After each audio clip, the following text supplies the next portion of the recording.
Alright boys, welcome back. We're going to be doing more fabricating in this video.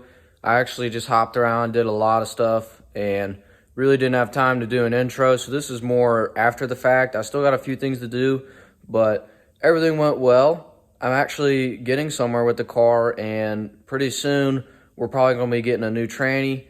We had a guy buy ours, the one that's in it. I'm actually, in this video, going to have to take that thing out. You guys will see that. But we're going to be contacting Rossler tomorrow.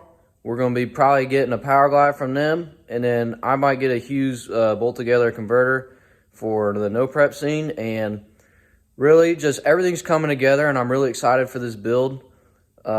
Just keep bringing the support. We did do pretty good on last video, and I'm really hoping we do good on this one as well. Just keep bringing the support, and I'm going to keep grinding these out, and I hope you guys enjoy. So you guys can see this bar right here. I just welded that in last night. That is essential for the 750 cert that I'm trying to get for this chassis.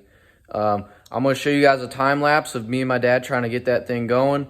The notching was very hard for this because we were notching into mandrel bent tubing, so it really didn't match up very well, and we really had to work on this one. So I'll show you guys the time lapse right now. You can see how I did it, and I'll show you guys the finished product after the time lapse.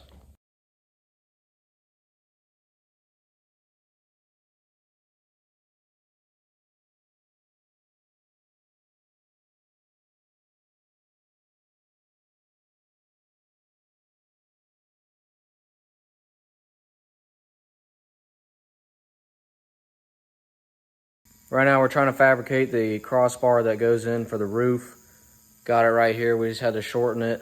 We got one side notched already, and we're going to keep moving on.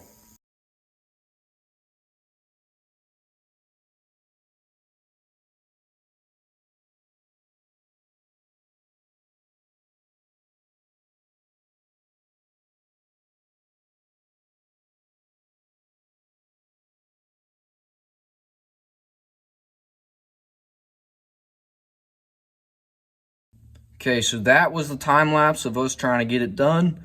I actually finished it off camera and welded it in off camera, so I'm just going to show you guys the finished result right now. So we had to do some serious grinding right here. They used to have like a seat belt attachment here, and it was just welded in terribly with the MIG. So a lot of grinding went down, but here's the tube. We put it in there. I still got to finish welding it, but it got super late last night, and we just wanted to go to bed. But going over here, it attaches right there. I might have to make a gusset to reinforce it, but if the roof was ever to cave in on me, I'd be protected. So the next step in certifying the chassis is right here. You can see I gotta finish off the halo. That's crucial for a 750 cert. And then I also gotta put the window gussets in right here, boom, boom. And then also on the passenger side. So that'll be for another video, because I'm gonna actually be buying the SFI book so that I can just do this right, get it done one time and not guess. So yeah, it's just I don't have a tube chassis like the brand new cars do. I have a square tube, so I'm just gonna buy the book, do the stuff by the book, and then just make sure I don't have any issues and just get it certified so that I don't get kicked out of any tracks. So as many of you know, I have an IQ3 race pack dash, and I'm really going from old school to modern technology in this car. So this car used to have a lot of the gauges that you use a hole saw, cut it out, put the gauge in the dash, and then when you take that stuff out, it just leaves the huge hole that was there to install the thing. Now, I'm gonna have a dash that just tells me everything that these gauges used to tell me.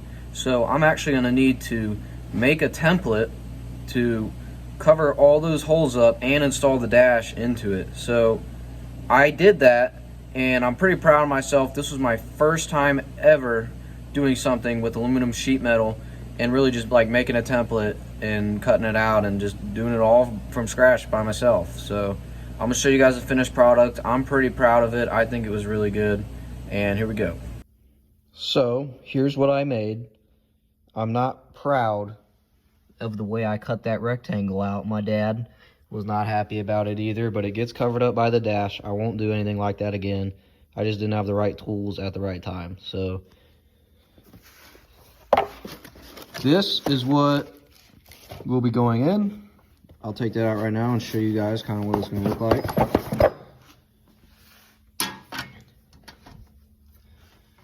So that dash will sit in there, something like that.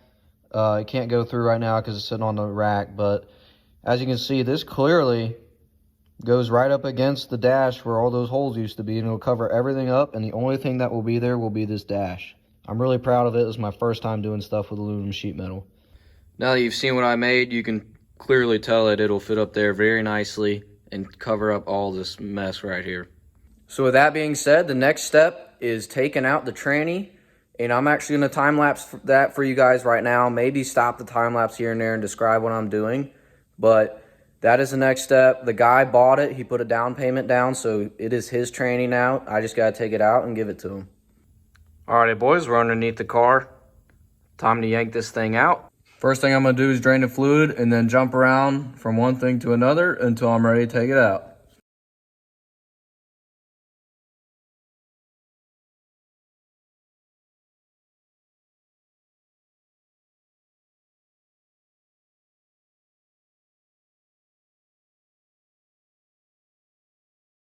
Alright, boys, as you can see, we got the fluid draining right now.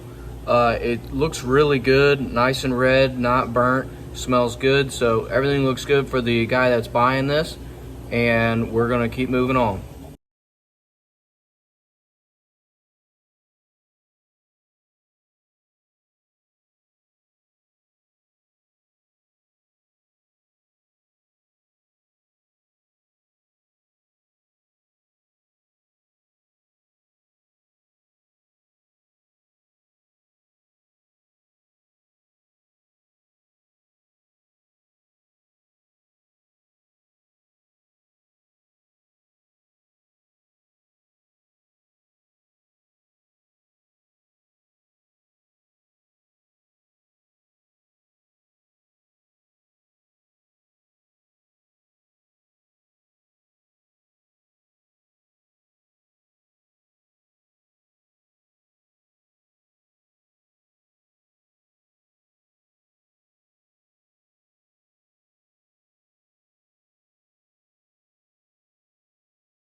Alright, boys, as you can see, got the tranny out of there.